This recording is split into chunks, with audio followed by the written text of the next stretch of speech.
मैं राजेंद्र सिंह और सभी को जय श्री राम, जय माता जी की और घनी घनी खंबा।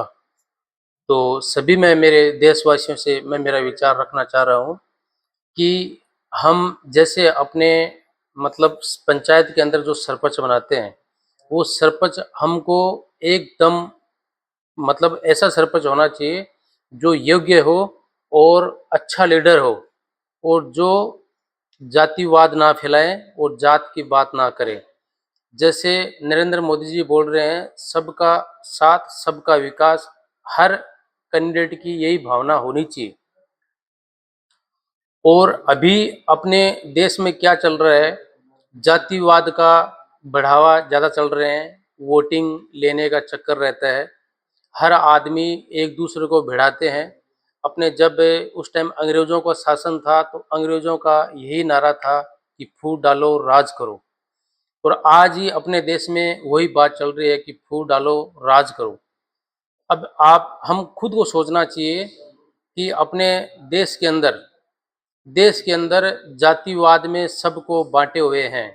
राजनेता जितने भी नेता है सब जातिवाद करके और वोटिंग लेके और हम पे राज कर रहे हैं।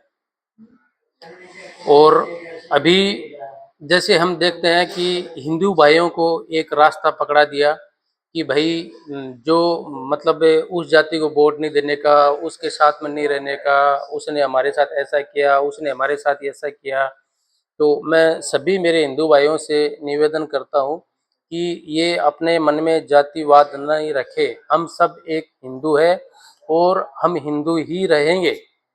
अभी हम अनुमान लगा सकते हैं कि अगर दूसरा देश अगर हम पे अटैक करता है तो क्या हम उससे ये कह के लड़ेंगे कि मैं अलग अलग जाति के नाम लेके कि मैं ये हूँ, मैं ये हूँ, क्या वो हमको छोड़ देंगे? नहीं छोड़ेंगे। वो हमसे सबको ही मरना पड़ेगा और सबको मारेंगे। तो सभी भाइयों से और सभी मेरे देशवासियों से निवेदन है कि सब एक रहें। और अभी अपने हिंदू समाज में या हिंदुत्व में ये चल रहा है कि बस मैं नेता बन जाऊं, मेरा परिवार सुखी रहे और मैं अच्छा खाना खाऊं, अच्छा ऐश करूं, जितना देश को लूटना है उतना लूट लूं, जितना पैसा मुझे इकट्ठा करना है उतना मैं कर लूं, मेरी 7 पीढ़ी तक कोई भूख ना मरे। मतलब उनकी सोच थिंकिंग ये है। और वो जातिवाद फैला के हमसे वोट ऐंठते हैं और अपना जो है वो सिस्टम बनाते हैं। तो ये हम सब हिंदू भाइयों को ये समझने की ज़रूरत होगी कि हम उनके जातिवाद के चक्कर में वोट ना दें। जैसे कोई भाई अगर शादी में दहेज मांगता है तो उनको लड़की नहीं देने का। अगर जैसे कोई भाई जातिवाद फैलाता है उसको हम वोट नहीं देने का है। ये अपना एक प्रण बना लेना है कि जो दहेज मांगेगा उसको लड़की नहीं और जो जो जातिवाद करेगा उसको वोट नहीं। अभी ये चीज़ जातिवाद में हम सबको बांट के रखा है। और मुस्लिम भाई है, उनको जो उनके मुस्लिम कैंडिडेट है वो उनको ऐसा एक लक्ष्य पकड़ा दिया कि हम ज़्यादा से ज़्यादा बच्चे पैदा करें ताकि आने वाले समय में हमारा वोट ज़्यादा हो और हम हिंदुस्तान पे राज करें। ये उनकी गलत सोच है। आप ये मान सकते हो कि अगर देश के अंदर अगर ज़्यादा मुस्लिम होने से, अगर वोट ज़्यादा होने से वो खाली एक अपने को बैंक बोलते ना वोट बैंकिंग बना के रखा है कि हम ये ऐसा उनको एक लक्ष्य दे देंगे, वे इस लक्ष्य पे चलते रहेंगे, अपना वोट बढ़ता जाएगा और हम उस पे राज करते रहेंगे। तो ये जिसके मन में ये भावना है कि वोट दें, वोट लेने के लिए ये एक लक्ष्य बना दिया और सबके दिमाग में ये घुसाड़ दिया। अब ये हम समझ सकते हैं कि अपना देश में जब तक ये सब सिस्टम होगा तब तक देश का क्या होगा, क्या नहीं होगा, ये आगे हम बता नहीं सकते। कुछ भी हो सकता है। अभी अब हमको अपने देश में अगर हम आपस में लड़ेंगे, जूझेंगे तो उससे क्या फ़ायदा है? अपने को तो खतरा अदर देशों से भी बहुत है, तो हम उनसे उनसे भी लड़ सकते हैं। तो जो आदमी इंसान अगर अपना हिंदुस्तान का है, वो मुस्लिम हो या हिंदू हो, उनके मन में जुनून यही रहेगा कि मैं मेरे देश के लिए लड़ूँगा, वो खाली ये नहीं सोचेगा मैं दूसरे देश के लिए लड़ूँगा। तो वहाँ जब ये अपने मन में मतभेद होगा ही नहीं उस टाइम, और रही बात ज़्यादा कम ज़्यादा होने की, ये लोगों की सोच है। ये अपना महाभारत था, महाभारत में पांडव 5 थे और कौरव की खूब सारी सेना थी, फिर भी कौरव सबसे ज़्यादा मारे गए, ऐसा क्यों?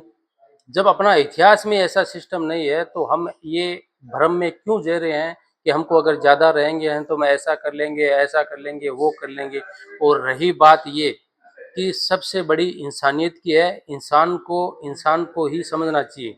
आदमी, मेरे को एक बात ये बताइए, अगर अकेला आदमी कोई जी सकता है क्या?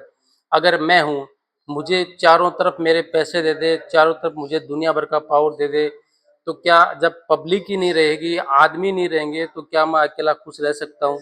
ऐसा हो नहीं सकता। तो सभी देशवासियों को अपने को मिलजुल के रहना है और ऐसा कैंडिडेट चुनना है जो सबका साथ, सबका विकास, अपने देश में कोई जातिवाद ना फैलाए, और जातिवाद का नाम लेता ही उसको वोट नहीं देने का, और दहेज मांगे उनको लड़की नहीं देने का। ये मेरी थिंकिंग है, मेरा सोच है। और जितने भी नेता लोग हैं वो सब चुनाव में खड़े होते हैं, वो सब मिले हुए रहते हैं। कांग्रेस का हो, बीजेपी का हो, कोई भी अदर पार्टी का हो, वो सब मिले हुए रहते हैं कि हमको राज करना है और पब्लिक को कैसे गुमराह करना है, जातिवाद में बांट के, एक दूसरे को कोई नया फिरका ला के डाल के, वो कुछ ना कुछ करके हम में मन में मतभेद कर देते हैं। तो अपने को इस मतभेद में नहीं जाने का है। सभी मेरे देशवासियों से मेरी ये रिक्वेस्ट है कि अपने को इस मतभेद में बिल्कुल नहीं ही जाना है।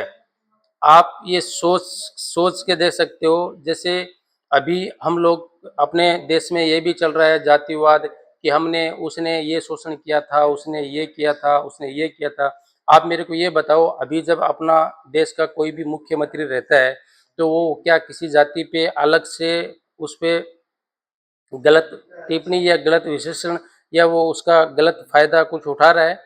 कुछ नहीं। वो अभी मान लीजिए, वो एक अपना राज्य का राजा है, वो राज्य के राजा, राज्य में अगर कोई प्रॉब्लम होगी तो हम सभी को ही उसके लिए लड़ना पड़ेगा, खड़ा होना। उसमें वहाँ पे ये नहीं देखा जाता है मैं मुस्लिम हूँ, मैं हिंदू हूँ, वो सब लड़ते हैं। वैसे ही राजा महाराजा के थे, राजा महाराजा के टाइम में उनकी सेना में हिंदू भी थे, मुस्लिम भी थे, सब लोग थे। वो अपने अपने राज्य को बचाने के लिए लड़ते थे और उन्होंने बहुत बलिदान दिया। और जो राजा होता है, तो अभी के राजा मतलब जो है वो खुद नहीं लड़ रहे हैं, वो पब्लिक को लड़ा रहे हैं। उस टाइम के राजा थे वो खुद हथियार उठा के और खुद लड़ते थे। लेकिन अभी इस टाइम मतलब ऐसा नहीं है। तो यूरवेदा योद्धा थे वो लोग, वो लड़ते थे पब्लिक के लिए, अपने राज्य को बचाने के लिए, अपनी पब्लिक को सुरक्षा के लिए। तो हम उसको, उन पे गलत टिप्पणी हमको नहीं करनी चाहिए। राजा एक राजा होता है, भले कोई हो। लेकिन ये मेरे देशवासियों से सभी से विनती है, अगर कोई कैंडिडेट अगर जातिवाद की बात करे, तो ये मन में गांठ बांध ले कि हमको उनको वोट नहीं देना है। वो कुछ नहीं कर रहे हैं, वो सिर्फ यही कर रहे हैं अपने पैसा। अब एक एक नेता लोगों के कभी कभी हम सोचते हैं, जैसे इनकम टैक्स की रेड पड़ती है, तो उनके बड़े बड़े रूम भरे पड़े पैसों से पड़े रहते हैं। तो आप ये सोचो कि जब अगर एक एक नेता इतना इतना पैसा दबा के रखा है, तो देश में विकास होने की तो चांसेस ही नहीं है। कब होगा देश में विकास? अगर आदमी देश में विकास करना चाहे, तो ये अनिल कपूर की जो खलनायक मूवी है, हम उसको देख सकते हैं। वो 24 घंटे के अंदर जो काम करना चाहता था वो करके उसने दिखाया। तो क्या ये नहीं दिखा सकते? ऐसा हो नहीं सकता। लेकिन उनको करना ही नहीं है, उनको राज चलाना है, अपनी रोटियां सेकनी है। तो उनके चक्कर में ना आए और ना मतभेद रखे। ये हम सोचते हैं कि आगे हम ज़्यादा रहेंगे तो ये करेंगे। आज मेरे हिसाब से 50% भाई टू भाई बोलते नहीं है, उनके घर पे जाना पसंद नहीं करते हैं। तो अगर हम ज़्यादा हो जाने से कौन सा बेनिफिट होने वाला है? कुछ भी नहीं होने वाला है। अपने बस देश के लिए यही रहो, सब एक रहो, सब साथ रहो, पूरे देश को मजबूत बनाओ और सब देश में सुख शांति से रहो, जीने दो। और मतलब आप भी जियो, औरों को भी जीने दो, और सुख शांति से जियो। वही तभी अपना देश आगे रहेगा। और संगठन रहेंगे तो हम शक्तिशाली रहेंगे, शक्तिशाली रहेंगे तो हम हमारा देश में हमारे पे कोई अटैक नहीं करा। अगर ज़्यादा रहने से अमेरिका के अंदर पब्लिक की जनसंख्या कम है तो क्या वो शक्तिशाली नहीं है? हिंदुस्तान में जनसंख्या ज़्यादा है तो क्या हम पावरफुल है? जनसंख्या से कुछ होने वाला नहीं है। अपने जो ये अपने को लक्ष्य पकड़ा दिया कि ज़्यादा बच्चे पैदा करोगे तो ये होगा, तो आप ये नहीं सोच रहे हो कि हमको उसमें पालने में कितनी तकलीफ होती होगी, कितना संकट उठाना पड़ता होगा। इन नेता लोगों को क्या है, ये तो हमको ये खाली लक्ष्य गुमराह करने के लिए पकड़ा देते हैं। तो मेरे सभी भाइयों से विनती है, सभी मेरे देशवासियों से विनती है कि एक नियम बना ले, जो बंदा दहेज मांगे उनको लड़की ना दे, और जो जो जातिवाद करे उनको वोट ना दे। अच्छा कैंडिडेट हो, जो बंदा सबका साथ सबका विकास चाहता है, हमको उसी को ही वोट देना है और उन्हीं को ही विजय बनाना है। और जय हिंद। मैं मेरी बात को विराम देता हूँ। राजेंद्र सिंह।